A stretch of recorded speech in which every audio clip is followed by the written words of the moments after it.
Well, we're going to call the meeting to order. Want to thank you all for being here tonight and helping us handle and take on and hear from you about the great things that are happening in Davie County. With our invocation, we'll call on Pastor Frank Blankenship from Edgewood Baptist Church. Thank you for being here, Pastor. I'd like to thank each and every one of y'all. Thank you for having me here. But we do pray for y'all, those in public office. We pray for y'all on a regular basis when we do prayer requests on Wednesday night. Let's go to the Lord in prayer. Father, we come to you lifting up these men and women, the ones on the county commissioner, those who are in public office here in Davie County. And we ask your guidance and direction upon them, dear Father. We ask that you'd be with them, watch over them, and during this time and each and every time, that you would give them guidance and direction. And again, we ask your protection over them and those who are in public office. It's in Jesus' name that we do pray and ask. Amen. Amen.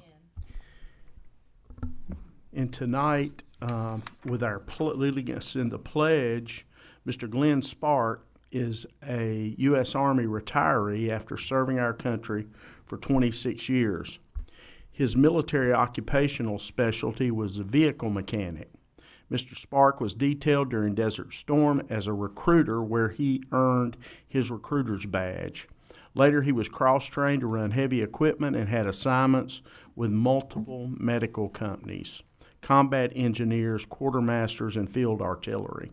Mr. Spark has numerous ribbons and medals earned throughout his years of service, and he is now an active member and the adjutant of the Davie County Disabled American Veterans Chapter 75. Thank you for being here with us today. Okay. On behalf of the Chapter 75, we want to thank you for the invitation to have the opportunity to do that. Always, always. Please rise. I pledge allegiance to the flag of the United States of America and to the republic for which it stands, one nation, under God, indivisible, with liberty and justice for all. Thank you. I hate to leave, but we got. We understand. You got another meeting to go to. Absolutely. Thank you for being here. Thank you. We'll see you next time.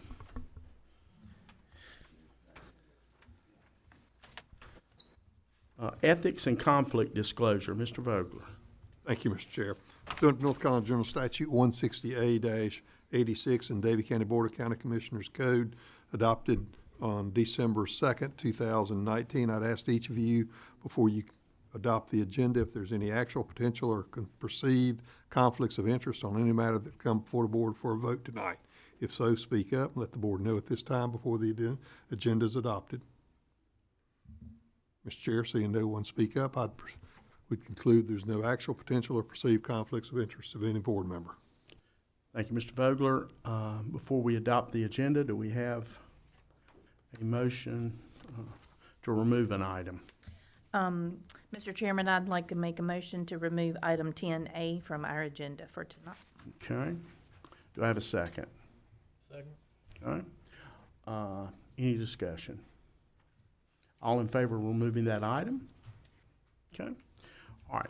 Now, we will move on to adopt the agenda as amended. Do I have a motion to adopt the agenda? So moved. Mr. Shove, do I have a second? Second. Ms. Finney, any other discussion? All in favor? All right. Looks like we're unanimous there. Public comment period. Mr. Vogler. Mr. Chair, we've had one individual sign up. I'm sorry, not speak up. I'm sure he'll speak up, though. I know him quite well. Arnold Weatherman, I'm sure he's here on behalf of Cooperative Services.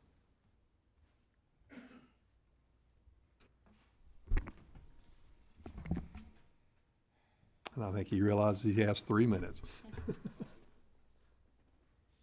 Good evening. I will introduce myself anyway because I was speaking with someone on the phone this morning and I thought she knew who I was, but it wasn't the same person, and so she thought I was a nut. So anyway, I'm Arnold Weatherman. I've been born and bred Davie County. Been forever here, and parents too. I just wanted to come tonight and say thanks. I mean, agriculture's been kind of forgotten in a lot of counties around, and I just want to say thanks for the commissioners. We got this county kept us up on the front again. And I was down, a little story. I was down in Carteret County a couple weeks ago. Run into a fellow at a gas station. I must have had probably had my cap on or something. And he said, Davie County, y'all got it going on.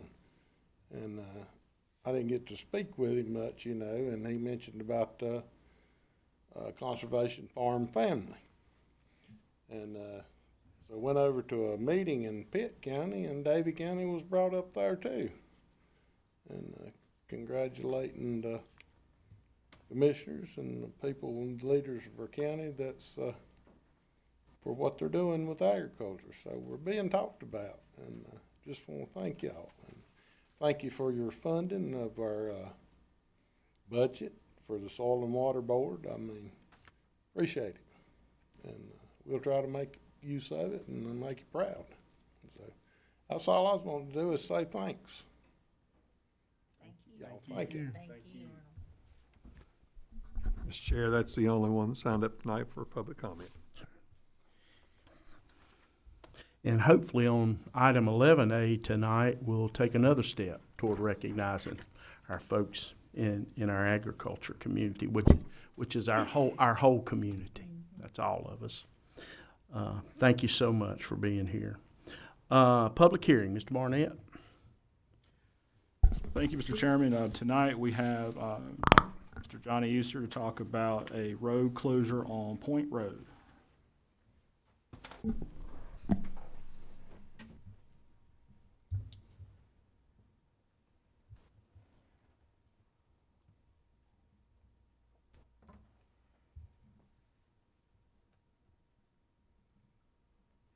Thank you, Chairman, Commissioners. Tonight I present for you, we received a request to close a portion of Point Road here located in Davie County. If you'll see where it is, Point Road is off of Cherry Hill Road.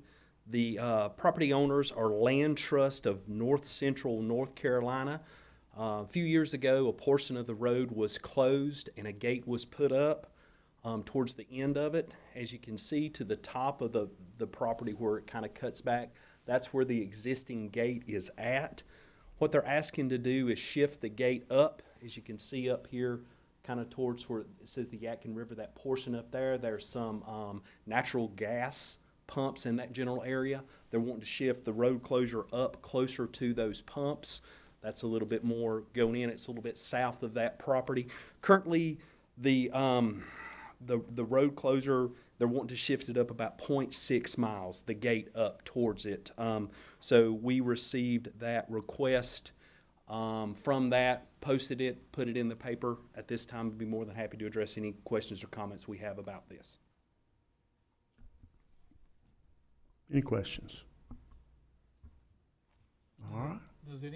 Does it adversely affect anyone down? No, they're the only property owners of the property. Land Trust is around it. NCDOT reached out to us and following the necessary procedures with that. As a part of what we received from NCDOT, a partial abandonment with the condition of NCDOT approved turnaround at the end of the maintenance area. There's already existing gate. They're shifting it up about 0.6 miles. North Carolina Land Trust owns all of the property surrounding with that. When I did put a couple of the signs up, we'll put a sign up at the beginning of Cherry Hill Road, as well as the sign of where the road is going to be closed. I did receive quite a few phone calls from people, members of the Cherry Hill Church, and had conversations with them about that, about asking some of the concerns, and just let them know that there was going to be a road closure about that. And I answered all the questions associated with that. So that's really it. Any other questions? The owner of the land trust, are they doing any tours or hiking, or what do they do with that land? I don't know. I've heard that's hunting and allows some kind of hunting property. I don't know. There's no development with it, with that road closure with that. To be honest with you, I don't know what they're doing with the property. It doesn't appear to be any permits. Went back and looked with that. There's a couple abandoned structures on the property, old farmhouses towards the end that are on that, but it looks like they're just purchasing property on up through that on that road. So to my knowledge, I don't know what they're doing with the property. I know, or is there anybody here from, did you want to speak to that? Sure. Absolutely.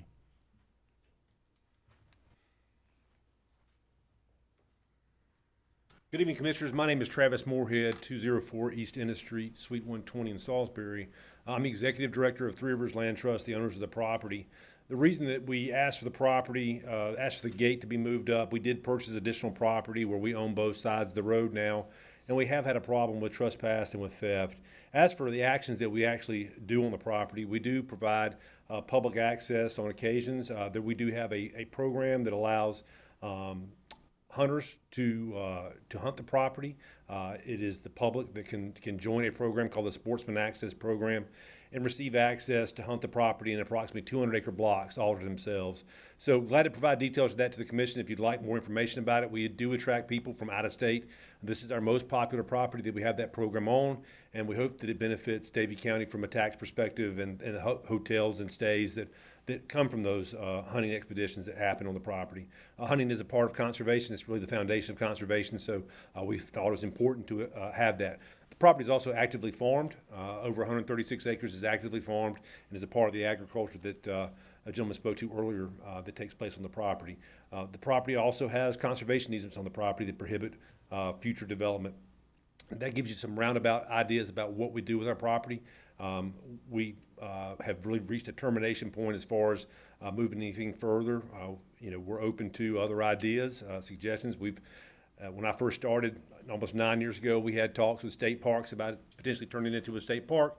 We've had conversations with the North Carolina Wildlife Resources Commission about having it become game lands, but none of that has really come to pass. So we continue to hold the property and run our Sportsman Access Program and allow farming to continue. Glad to answer any questions you may have.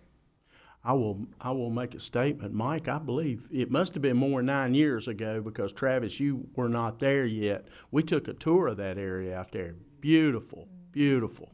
I mean, such an asset to the region. So that's not a question, but that's just a comment. And I would say maybe we could do that again sometime. Absolutely. Have the commissioners out. Absolutely love to. It's such an asset to the community. Be nice to go out and look it over. Glad to. Be glad to. Any other questions for Johnny? Is it Terry? Is that it? Yeah, that was great. Yeah. Appreciate it. All right. Okay. We will move on to the public hearing then. The chair has announced this is the date and hour of the public hearing pursuant to North Carolina General Statutes for a hearing on the petition to close a portion of Point Road pursuant to North Carolina General Statute 153D-241. There's been due notice given pursuant to the requirements of North Carolina General Statutes and Davie County Code and Ordinance by way of due publication, notice of public hearing in a newspaper of general circulation in Davie County. The clerk to the board has attached an affidavit showing the publication on this paper. I would ask all who wish to comment at this public hearing to come forward to the podium, state your name to the board, and then comment on the proposal. Mr. Chair, seeing no one come, I would now turn the public hearing back over to you as board chair to close the public comment section of this public hearing, provide the board the opportunity to discuss among yourselves what, if any, action you wish to take with regards to this matter. Do we have a motion to close the public hearing? So moved. Ms. Finney, do I have a second? Mr. Reniger, any discussion? All in favor? Okay. All right. We will accept a motion. I make a motion to approve this road closure. Okay. Ms. Finney makes the motion. Mr. Shove makes the second. Any further discussion or questions? All in favor? Okay. All right. Looks like we're unanimous on that. Thank you so much, Mr. Easter. Thank you. Okay. Do I have a motion to approve the consent agenda? Motion to approve. Do we have a second? Second. Mr. Poindexter, any questions? I do have a question about item H, Mr. Vogler. Is that just, obviously, that's just a technicality? That's something that the state has requested that the county and the town enter into. Okay. All right, thank you. Any other questions, comments? Okay, all in favor? Any opposed? Okay. All right, we have removed item 10A. Is there any other old business? Oh, excuse me, County Manager's Report, I'm sorry. Mr. Barnett? Thank you, Mr. Chairman. It's okay because it's quick. You guys have a copy in front of you of my report. If you take a chance to look at that later on and have any questions, I'll be happy to answer. But other than that, that's all I had to report. Thank you, sir. Again, we removed item 10A. Any other old business? Under new business, we have the establishment of the Farmland Preservation Fund for Davie County. Now, I will tell you, Brian, go ahead. We're going to bring this up, but we will accept. My understanding was this was not published in such a way that the community could look at it, and so I believe there is a determination that we probably ought to defer this at least to vote on it at the next meeting to allow more input. But we'll go ahead and present it tonight, and then. And Mr. Chair, this is actually would have some ramifications of a modification to the ordinance, so we'll have to advertise and have a public hearing on it anyway. Okay, perfect. Thank you. So again, thank you, Mr. Chairman. As Mr. Vogler just said, if we decide to move forward with this, we would have to have the public hearing because it is an ordinance change. And that's why tonight it's draft. So what I'm going to do, you have a copy of this already. There are parts of this that are rather lengthy. Mr. Vogler and Ms. Logan worked on this. The three of us kind of put this together. So there will be some parts where I do not read every word. I'm going to kind of summarize it, but we will put it, the draft available for the public to review. So as the chairman alluded to earlier in the meeting, as part of our ongoing look at our farmland, the chairman actually brought to us the idea of creating a farmland preservation fund. Kind of the why: to establish a program for preserving the county's agricultural farmland in a manner that directs and accommodates responsible growth and development while encouraging the preservation of qualifying farmland and to foster the growth, development, and sustainability of farmland in Davie County. As you know, we've looked at several steps with our growth and development. I think we've made some big moves in lot sizes, subdivisions, but I think at our core, we always talk about our agricultural heritage, and I think this particular type of program could help potentially sustain that and establish it for generations to come. This would affect Chapter 157 of the Davie County Code of Ordinance, which is why if we decide to move forward with this draft, we would have to have the public hearing to change the ordinance. Starting with the title, the new title, the old title is Voluntary Agricultural Districts and Enhanced Voluntary Districts Chapter, would change to the Davie County Farmland Preservation and Easement Program and Agricultural Districts. So we would be adding in the part about the farmland preservation, which we're going to talk about a little bit more here, that we would be establishing. So this is one of those lengthy, wordy parts, but basically what we're doing is we're going to assign some additional duties to our existing Soil and Water Board and Agricultural Board. One of the biggest parts of the new guidelines in talking with our attorney is that we do need to put in place a clawback in case we start this process and the applicant does not complete it. We would have a mechanism to get the county funds back. Any application, if you so choose to move forward, would have to go through a public hearing process before we designate it as using the funds from this fund for farmland preservation. And then we will set forth how to monitor and then compliance and guidelines through the advisory board to make sure that the piece of property that is now farmland remains in farm use. One of the things that basically adding to 157, 114 would be the creation of a farmland preservation fund. The purpose of this fund shall be to assist with the encouraging the preservation of qualifying farmland through the use of acquisition of perpetual agricultural easements as to foster growth and development and sustainability of farmland in Davie County. Funding, the way the draft reads right now, funding for the fund shall come from setting aside, we plugged in, looking at some other examples, 50%, but that number could change, of collected deferred present use taxes as defined by General Statute 105, and then again, looking at other areas, not to exceed $100,000 in any given year. As such fund shall be moved to assigned revenue account for farmland preservation on an annual basis.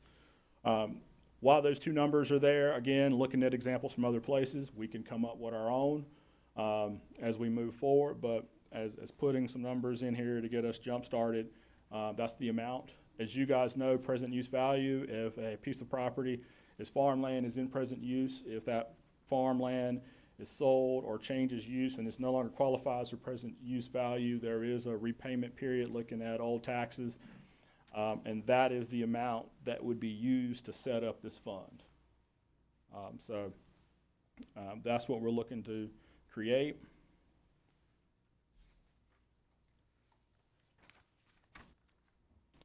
Again, within the fund, here's a breakdown of how the funds will be dispersed.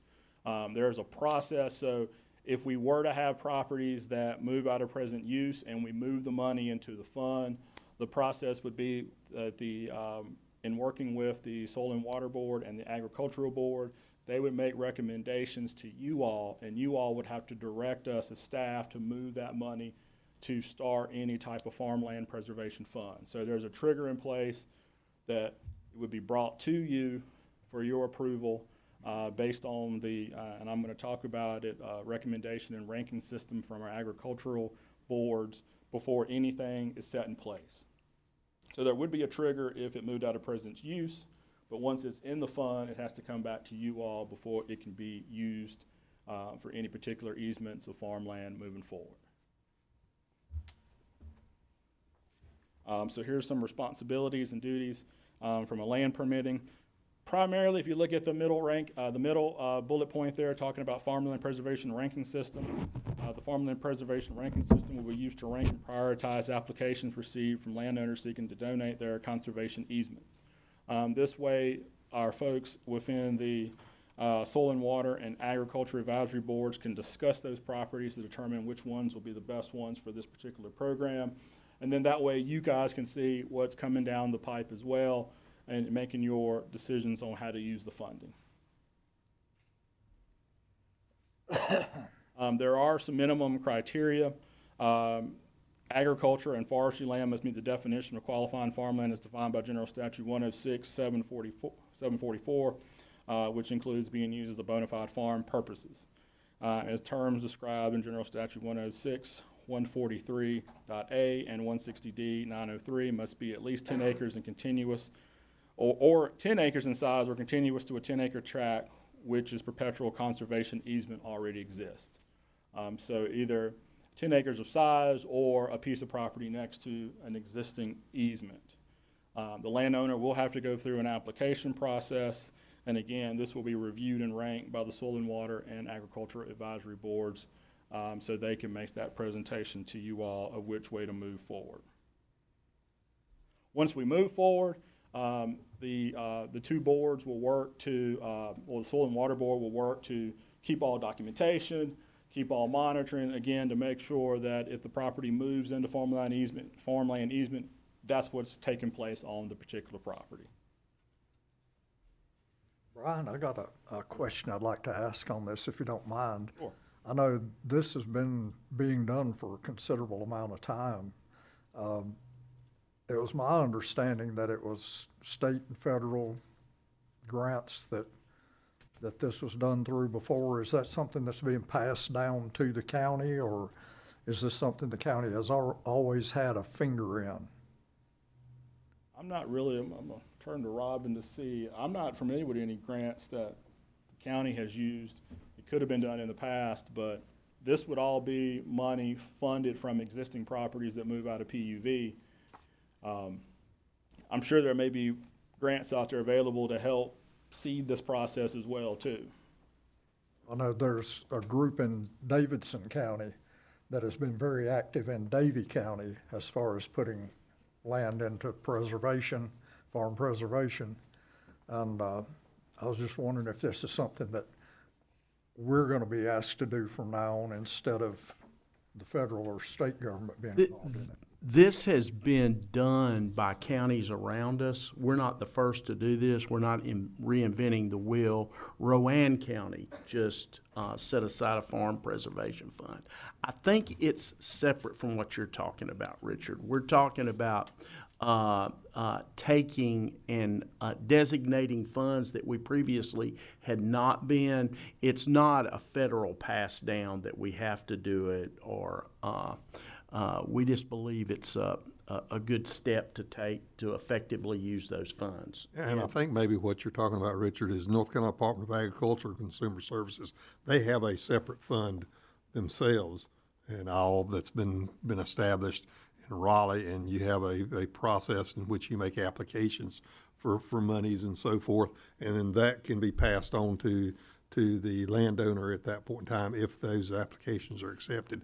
And it's done outside of the county itself, where the county doesn't actually kick in any money, and this would be a separate fund from that fund.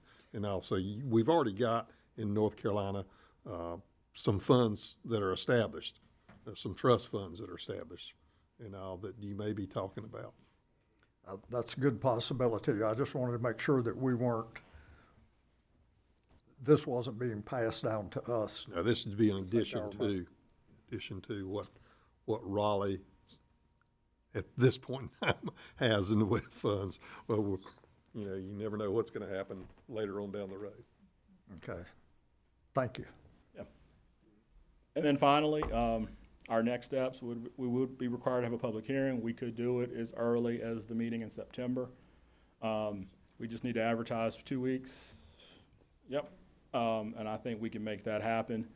And then lastly, and Commissioner Poindexter's already kind of beat us to it, but if we have any other questions, we'll be more than happy to try to answer. Well, and I just want to hold on just a second, Ed. I just want to make sure you guys have a chance to look over this. Colleen and your group, look over this. If there's any changes we need to make, I think there's some indication of some level of flexibility of utilizing the funding, such as for our agricultural site. Perhaps some things we could do there that we might want to look at. But we got time. But if we're going to do this, and I think we should, we need to do it right. Yeah. And I believe I saw the individual that just came up and spoke from the trust that said he might have something else on that. Do you? Yes. I mean, I'll leave that to the chair. Sure. The pluses towards the county setting up this fund, it gives the soil and water and I guess the agriculture board of the county leverage to go get more state and federal funds. So there's like sometimes a 50-50. If the county can kick in 50% of the money, then the state can help kick in 50%. So this is definitely a good program to give us some leverage to go get more money, or you can use the money that the soil and water board can purchase the easement itself. So that's what I was trying to get to a while ago. I didn't interrupt, but it will definitely help get more funds if nothing else. Very good. Very good. Did you want to say something, Travis? I do, please. First, I want to applaud you for doing this. This is a very important aspect, and as Frankie mentioned, we work very closely. We applied for over 35 farms last year, and those farms, there were over 115 applications made to the North Carolina Department of Agriculture, and they only funded 5 farms. $7 million was the total allocation for the state of North Carolina. Those 5 farms all had a local match component, and the top 23 of those 115 all had a local match component. So the new scoring system promotes local matches. So I will tell you that if we want to be competitive, if Davie County wants to be competitive in the state, from the Farmland Preservation Trust Fund perspective, a local match is going to be required going forward. And I just applaud the staff for considering this as an option, because it's very important. We lose farmland nationwide, or in the state of North Carolina, we're the second most threatened farmland in the nation, and the first for losing farmland to low-density development. So it's a very important step to maintain the rural character in our #1 industry. So I just want to applaud you for doing it. Thank you.